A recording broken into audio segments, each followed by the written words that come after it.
আগের ব্লগে তোমাদের পিহুর হাতে খড়ি অবধি দেখিয়েছিলাম, আর তারপরে আমরা কয়েকটা ঠাকুরের সঙ্গে ছবি তুলে নিয়েছিলাম।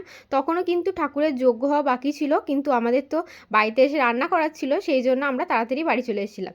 আর তারপরে বাড়ি এসে কয়েকটা ছবি তুলে নিয়েছিলাম আমি। আর দেখো বাড়ি এসে মা এত কিছু রান্না করে ফেলেছে, তাও আবার 1-1.5 ঘন্টার মধ্যে।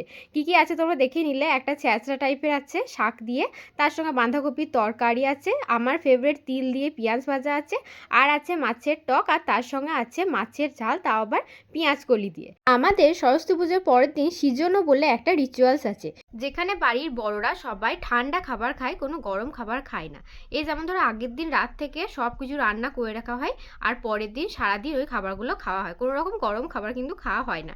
এই রিচুয়ালস কাদের কাছে আছে তারা কিন্তু অবশ্যই কমেন্টে জানিও।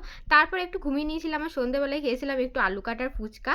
আর এই যে আমাদের সিজন ও কলাই সিদ্ধ একদম রেডি। তোমাদের যদি এরকম রিচুয়ালস থাকে কমেন্টে জানাও। আমার সরস্বতী পুজোর ব্লগ শেষ হলো।